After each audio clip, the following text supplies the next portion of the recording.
ಎಲ್ರಿಗೂ ನಮಸ್ಕಾರ. ಎಲ್ಲರೂ ಹೇಗಿದ್ದೀರಾ? ನಾನು ಅಂದ್ಕೊತೀನಿ ತುಂಬಾ ಚೆನ್ನಾಗಿದ್ದೀರಾ ಅಂತ. ಮಾರ್ನಿಂಗ್ ಎದ್ದಿದ ತಕ್ಷಣ ಏನೋ ಒಂಥರ ಲೋ ಫೀಲ್ ಆಗ್ತಾಯಿತ್ತು. ನಾನು ಮಾಡ್ತಿರೋದು ಸರಿನಾ? ಅಥವಾ ನನ್ನ ಡೈಲಿ ರೂಟೀನ್ ಕರೆಕ್ಟ್ ಇದೆಯಾ? ಸಮ್ಟೈಮ್ಸ್ ತುಂಬಾ ಕನ್ಫ್ಯೂಷನ್ಸ್ ಆಗ್ತಾ ಇರುತ್ತೆ. ಯಾಕೆ ಅಂತ ಗೊತ್ತಿಲ್ಲ.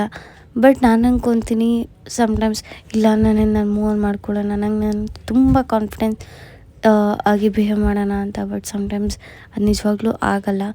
ಸೊ ಹಾಗೆ ಅಮ್ಮನ ಹತ್ರ ತರಲೆ ಮಾಡಿಕೊಂಡು ನಿಮ್ಮದು ಇದೇ ಥರ ವೀಡಿಯೋ ಹಾಕ್ತೀನಿ ನೋಡ್ಕೊಳ್ಳಿ ಅಂತ ಹೇಳ್ಕೊಂಡು ಮಾರ್ನಿಂಗ್ ಬ್ರೇಕ್ಫಾಸ್ಟ್ ಮಾಡಿದೆ. ಡೈಲಿ ಓಟ್ಸ್ ತಿನ್ನೋ ಅಭ್ಯಾಸ ಆಗಿಬಿಟ್ಟು ಬೇರೆ ಏನಾದ್ರು ತಿನ್ನೋಕೆ ಹೋದರೆ ಮಾರ್ನಿಂಗ್ ಹೊತ್ತು ತಿನ್ನೋಕ್ಕೆ ಆಗೋಲ್ಲ, ಏನೋ ಒಂಥರ ಫೀಲ್ ಆಗ್ತಾ ಇರುತ್ತೆ. ಸೊ ಅದಾದಮೇಲೆ ಮೆಟ್ರೋ ಹತ್ರ ಹೋಗಿ ಮೆಟ್ರೋ ಕಾರ್ಡ್ ರೀಚಾರ್ಜ್ ಮಾಡಿಸೋದಿತ್ತು, ಮಾಡಿಸ್ಕೊಂಡು ನಾನು ಹೊರಟಿದ್ದು ಆಫೀಸ್ ಕಡೆಗೆ. ಹೇಳ್ದಲ್ಲ ಆಗಲೇ ಸಮ್ಟೈಮ್ಸ್ ಲೋ ಫೀಲ್ ಆಗುತ್ತೆ ಅಂತ. ಬಟ್ ಆ ಲೋ ಫೀಲ್ನ ಹೇಗೆ ಮೂವ್ ಆನ್ ಮಾಡೋದು ಅಂತ ಹೇಳಿದರೆ, ನಾವು ಸಮ್ಟೈಮ್ಸ್ ಹಾಕೋ ಡ್ರೆಸ್ಸಲ್ಲಿ ನಮ್ಮ ಕಾನ್ಫಿಡೆನ್ಸ್ ತುಂಬಾ ಜಾಸ್ತಿ ಆಗುತ್ತೆ.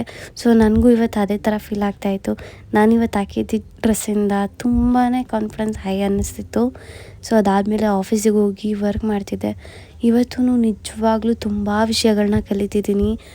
ಇದು ಹೊಸ ಜಾಬ್ ಆಗಿರೋದ್ರಿಂದ ನಂಗೆ ಅದ್ರ ಬಗ್ಗೆ 0% ನಾಲೆಜ್ ಇತ್ತು. ಬಟ್ ಇವಾಗ ಐ ಹೋಪ್ ನನಗೆ ಗೊತ್ತಿರೋದು ಅಂದರೆ ಅದರಲ್ಲಿ ಯಾರ್ಯಾರಿಗೆ ನಂಗೆ ಗೊತ್ತು ಅದರಲ್ಲಿ ಅಟ್ಲೀಸ್ಟ್ 10% ಆದರೂ ನಾನು ಕಲ್ತಿದ್ದೀನಿ ಅನ್ನೋ ಒಂದು ಖುಷಿ ಇದೆ. ಮುಂದೆ ಇನ್ನೂ ಸಖತ್ತಾಗಿ ಕಲಿಬೇಕು ಅನ್ನೋ ಆಸಕ್ತಿ ಇದೆ. ಆಫೀಸಲ್ಲದೆಲ್ಲ ಮುಗಿಸ್ಕೊಂಡು ನಾನು ಹೊರಟಿದ್ದು ಮನೆ ಕಡೆಗೆ. ಅಪ್ಪ ಬಂದಿದ್ದರು. ಸೊ ಪೆಟ್ರೋಲ್ ಹಾಕ್ಸ್ಕೊಂಡು ಮತ್ತೆ ಮನೆಗೆ ಹೋಗಿ ಬಟ್ಟೆ ಏನೇನು ಮಾರ್ನಿಂಗ್ ಫೋಲ್ಡ್ ಮಾಡಿಟ್ಟಿದ್ದೆ ಅದನ್ನೆಲ್ಲ ನೀಟಾಗಿ ಸೆಟ್ ಮಾಡಿಕೊಂಡು, ಸಮ್ಟೈಮ್ಸ್ ಐ ಫೀಲ್ ಇಷ್ಟೆಲ್ಲ ಬಟ್ಟೆ ಇದೆ ಆದರೂ ಬಟ್ಟೆ ಇಲ್ಲ ಅಂತೀನಲ್ವಾ ಅಂತ.